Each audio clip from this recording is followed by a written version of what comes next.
नमस्कार साथियों, आज के इस वीडियो सेगमेंट में हम Rajasthan university MSc final year paper second को कंटेन करने वाली जो आपकी बुक है विस्कस फ्लूइड डायनेमिक्स, इसकी यूनिट सेकंड को स्टार्ट कर रहे हैं और यूनिट सेकंड का ये लेक्चर फर्स्ट है। तो इस यूनिट के स्टार्ट करने से पहले जो इसमें यूज होने वाली कुछ बेसिक टर्म्स है उन पे डिस्कस करते हैं। और ये जो डिस्कशन है ये ज़्यादा डीपली तो है नहीं, क्योंकि प्रीवियस ईयर में आपने जो मैकेनिक्स जो बुक पढ़ी है उससे कुछ इक्वेशंस ड्राइव किए थे हमने, वो यहाँ पे एज इट इज मैं लिख रहा हूं जो हमारे काम आने वाले हैं। तो हेडिंग डालनी हमको, the governing equation of motion of incompressible viscous fluid.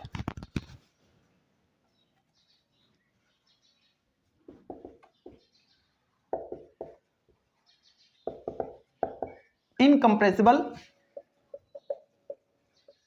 Viscous fluid are. देखो ये जो इक्वेशंस है ना, ये मेनली तो चार हैं, ठीक है, जिनमें से तीन पे हम यहां पे डिस्कशन करेंगे और जो पहला है वो तो ना के बराबर है, क्योंकि डेरिवेशन में इसका यूज होने वाला नहीं है, लेकिन फिर भी आप लिख लो इसको, इक्वेशन ऑफ स्टेट। और इक्वेशन ऑफ स्टेट जो है वो है आपका स्मॉल p इक्वल रो आर टी, ठीक है, ये प्रेशर है p। दूसरा इक्वेशन ऑफ कंटिन्यूटी, इनको ड्राइव करने की जरूरत नहीं है, प्रीवियस ईयर में हम कर चुके हैं इनको, ठीक है, इसका यूज ज्यादा है नहीं तो इस पे हम ज्यादा फोकस करेंगे नहीं। इक्वेशन ऑफ कंटिन्यूटी, अब देखो यहां पे मैंने लिखा है इनकम्प्रेसिबल फ्लूइड, ठीक है, तो प्रीवियस ईयर में हमने देखा था इनकम्प्रेसिबल फ्लूइड जब भी आए तो उसके लिए डेंसिटी को हम कांस्टेंट लेते हैं, ठीक है, और डेंसिटी कांस्टेंट लेने के बाद हमने जो इक्वेशन ड्राइव किया था कंटिन्यूटी का वो क्या आया था हमारे पास, del u by del x plus del v by del Y plus del W by del Z equal 0। यहां पे यू वी डब्ल्यू वेलोसिटी कंपोनेंट्स है along to coordinate axis x y z axis, ठीक है। अच्छा, अब यहां पे एक वर्ड और यूज हुआ है विस्कस, जो हमारी बुक का भी नाम है ना, तो इस पे और बताना था मेरे को। तो विस्कस का मतलब क्या होता है, जैसे कि किसी फर्श पे हम पानी को बिखेरते हैं, ठीक है, अगर उतने ही पानी को हम मिट्टी में बिखेरें तो क्या उतना आगे जा पाएगा जितना फर्श पे आगे जा रहा था? नहीं जा पाएगा। तो इसके पीछे क्या रीजन है, इसके पीछे का जो रीजन है वो विस्कोसिटी का खुद का फोर्स होता है, ठीक है, उस रीजन से विस्कोसिटी का जो फोर्स होता है वो उस पानी की जो वेलोसिटी है उसके अगेन लगता है, ठीक है, तो विस्कोसिटी ज्यादा होगी तो उसको उतनी जल्दी रोक लेगी पानी को, ठीक है, ये होती है विस्कोसिटी। तो दो इक्वेशन हमने देख लिए। अब तीसरा जो इक्वेशन है वो है हमारा इक्वेशन ऑफ मोशन। ये इंपॉर्टेंट है, दोनों इंपॉर्टेंट है, इनका यूज होता रहेगा डेरिवेशन में। अब इसको देखते हैं, उससे पहले मैं एक बात और बता दूं आपको, मैंने स्टार्टिंग में बोला था कि हम यहाँ पे चार इक्वेशन पढ़ेंगे ना, तो चार में से यूनिट सेकंड में तो हम दो ही पढ़ेंगे, सॉरी तीन पढ़ेंगे, एक तो ये और एक ये, इसका यूज है नहीं तो इसको हम नेग्लेक्ट करेंगे, ये दोनों हम पढ़ रहे हैं यहाँ पे, ठीक है। तो जो तीसरा इक्वेशन है वो तो इक्वेशन ऑफ मोशन, और जो चौथा इक्वेशन है वो है इक्वेशन ऑफ एनर्जी। उस इक्वेशन ऑफ एनर्जी को हम यूनिट फोर्थ में पढ़ेंगे। यहां पे हम इक्वेशन ऑफ मोशन को पढ़ेंगे जिसमें हम वेलोसिटी कंपोनेंट्स की वैल्यू फाइंड करेंगे, ठीक है, और जो चौथी यूनिट में हम इक्वेशन ऑफ एनर्जी पढ़ेंगे वहां पे हम टेम्परेचर फाइंड करेंगे, ठीक है। तो हमको बस ये तीन इक्वेशन पे फोकस करना है यूनिट सेकंड में। अब इक्वेशन ऑफ मोशन वो क्या है, तो यहां पे जो इक्वेशन ऑफ मोशन है उनको मैं लिख देता हूं, rho del u by del T plus you del u by del x plus we del u by del Y plus W del u by del Z equal minus del p, small p है pressure, del P by del x plus mu, u नहीं है mu है, constant है, coefficient है किसका, ये जो viscosity है इसका, ठीक है। तो म्यू इसके साथ आपको लिखना अंदर del two u by del x square plus del two u by del y के रिस्पेक्ट में होगा, y square plus del two u by del z square. ठीक है, दूसरा इसी का rho del v by del T plus you del v by del x plus we del v by del Y plus W del v by del Z equal minus del p upon del Y plus mu del two V by del x square plus del two V by del Y square plus del two V by del Z two. और last इसका rho del W by del T plus you del W by del x plus we del W by del Y plus W del W by del Z equal minus del P by del Z plus mu del two W by del x two plus del two W by del Y two plus del two W by del Z two. ठीक है, अब यहां पे मैंने तीन equation लिखे motion के ना, तो ये तो एक्स डायरेक्शन के अलोंग, ये वाई के अलोंग और ये जेड के अलोंग इक्वेशन ऑफ मोशन कहलाते हैं। ठीक है, ओके, अब इन पे डिस्कशन करना बहुत जरूरी है ना। अच्छा, यहां पे देखो जो हमने तीन इक्वेशन लिखे ना, ये x के, ये y के और ये z के अलोंग है, तो इसमें जो टर्म हमने यूज की है वो एक बार देख लो। यहाँ पे एक तो UVW है, UVW क्या है, UVW वेलोसिटी कंपोनेंट्स है अलोंग टू कोऑर्डिनेट एक्सिस, यानी x y z एक्सिस के अलोंग। ठीक है, P क्या है आपका प्रेशर है, T क्या है टाइम है। ठीक है, और क्या बच गया म्यू, हाँ तो म्यू को मैंने क्या बताया था, कोएफिशिएंट ऑफ विस्कोसिटी। ठीक है, और रो क्या है, डेंसिटी है फ्लूइड की। ठीक है, अब देखो यहाँ पे अगर आपको कंडीशन दी जाए डेरिवेशन में, क्वेश्चन में अगर आपको बोला जाए कि जो आपका फ्लूइड है, विस्कोसिटी फ्लूइड है, वो इनकम्प्रेसिबल है ना, तो इनकम्प्रेसिबल के लिए आपको क्या करना है, चलो मैं यहाँ पे लिख देता हूं।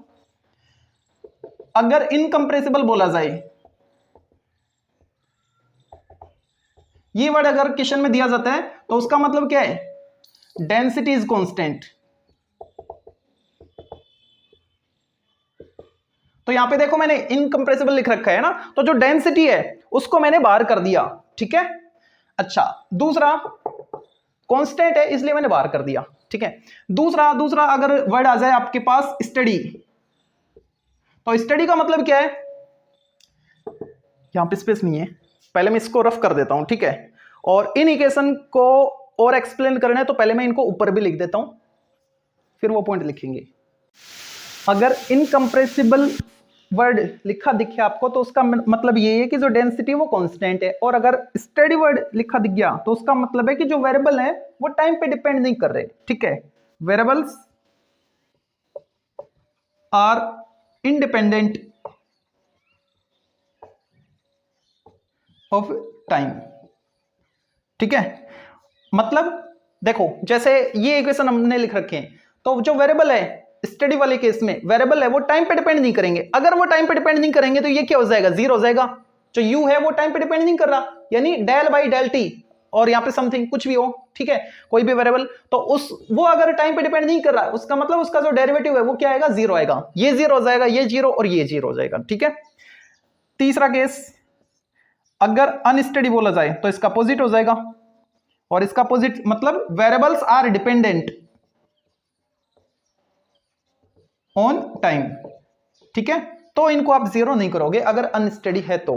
ठीक है, तो इनकम्प्रेसिबल पता लग गया, डेंसिटी कांस्टेंट होगी, स्टडी पता लग गया, जो वेरिएबल है वो टाइम पे डिपेंड नहीं करेंगे, अनस्टडी वेरिएबल टाइम पे डिपेंड करेंगे। ठीक है, और यहां पे जो u v w और p है ये अननोन वैल्यू होती है जो हम कैलकुलेट करेंगे। अब कैलकुलेट कैसे करेंगे, तो क्वेश्चन में हमको कुछ ना कुछ इनको कैलकुलेट करने के लिए कंडीशन दी जाएगी, सोल्व करने के लिए कंडीशन दी जाएगी। ठीक है, लाइक आपको बोल दिया जाए कि जो फ्लूइड है उसका जो फ्लो है ना वो एक्स डायरेक्शन में हो रहा है, कौन सी में, एक्स में। अगर फ्लो एक्स डायरेक्शन में हो रहा है तो उस केस में वेलोसिटी का कौन सा कंपोनेंट नॉन जीरो होगा, वेलोसिटी का u वाला, u जो वेलोसिटी कंपोनेंट है वो नॉन जीरो होगा। क्यों, क्योंकि जो फ्लो हो रहा है उसकी डायरेक्शन क्या है, एक्स के अलोंग है, एक्स के अलोंग जो वेलोसिटी कंपोनेंट है वो नॉन जीरो हो जाएगा। बाकी क्या, बाकी तो जीरो हो जाएंगे। क्यों, क्योंकि आपका जो फ्लो है, फ्लूइड का जो फ्लो है वो ना तो y में हो रहा, y के अलोंग, ना ही z के लॉन्ग हो रहा, इसका मतलब x के लॉन्ग हो रहा है, तो x वाला जो वेलोसिटी कंपोनेंट है वो नॉन जीरो रहेगा, बाकी दोनों जीरो हो जाएंगे। ठीक है,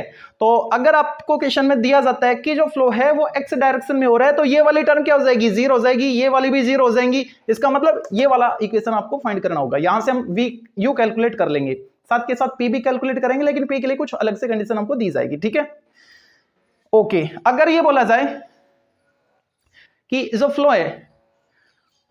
फ्लो है वो तीनों डायरेक्शन में हो रहा है, ठीक है, इसका मतलब नॉन जीरो कंपोनेंट यहां पे तीनों है, u भी है, v भी है और w भी है। ठीक है, साथ के साथ ये बोल दिया जाए कि स्टडी वर्ड, ये आपको और दे दिया जाए कि जो फ्लूइड है वो स्टडी के साथ है ना, तो उसका मतलब क्या है, ये तीन टर्म आपको जीरो करनी है फिर।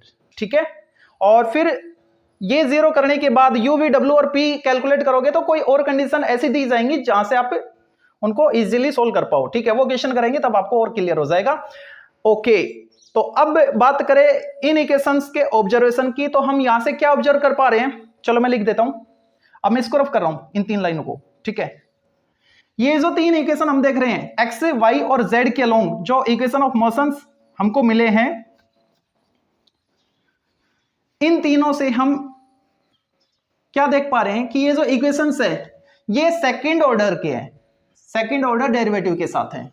क्यों?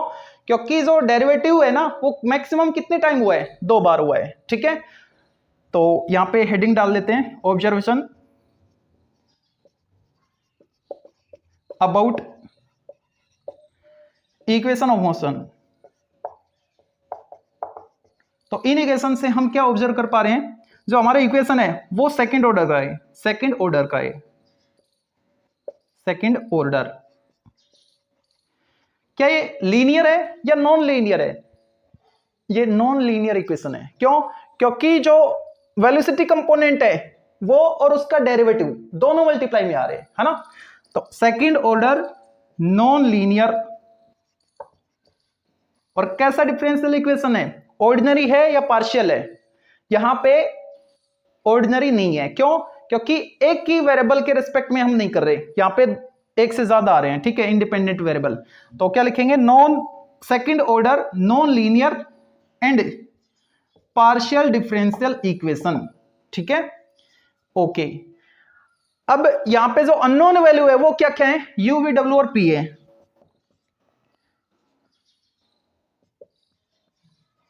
Unknown variables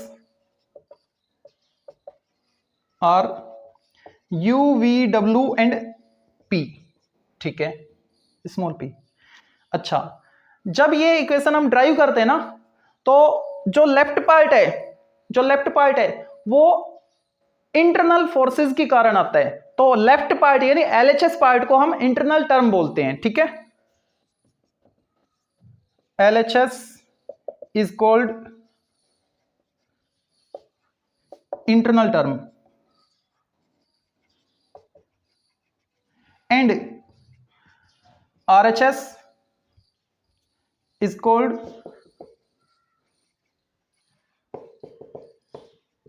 viscous term.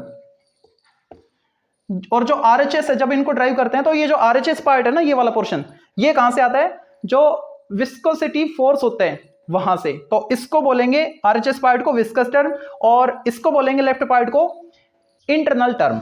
ठीक है, ओके। और ये जो पार्शियल डिफरेंशियल इक्वेशन है ना, इनका एग्जैक्ट सॉल्यूशन नहीं मिलता है हमको। ठीक है, तो क्या लिखेंगे, तीसरा हो गया, चौथा एग्जैक्ट सॉल्यूशन नॉट अवेलेबल। ठीक है, कुछ केस में हमको एग्जैक्ट सॉल्यूशन मिल जाता है, लेकिन सर्टेन कंडीशन में, कुछ अलग से कंडीशन दी होगी उन केस में। ठीक है, तो ये आप लिखना चाहो लिख लो या फिर याद रख लेना। चौथा हो गया, पांचवा some exact solution available in certain conditions. ठीक है, ओके। तो ये था आज के वीडियो में यूनिट सेकंड का बिल्कुल बेसिक। अब कल से मतलब नेक्स्ट वीडियो से हम यूनिट सेकंड जहां से हमारी स्टार्ट होती है उसको लेके चलेंगे। और ये जो बेसिक है ये आपको अच्छे से आना चाहिए। ये इक्वेशन ऑफ मोशन है, ये तो काफी इंपॉर्टेंट है क्योंकि पूरी जो लगभग यूनिट है वो हमारी इसी पर बेस्ड है। ठीक है, तो इसी के साथ आपका बहुत बहुत धन्यवाद। वीडियो अगर अच्छा लगा है तो वीडियो को लाइक जरूर कीजिए और फ्रेंड्स के साथ शेयर इसे जरूर कीजिए।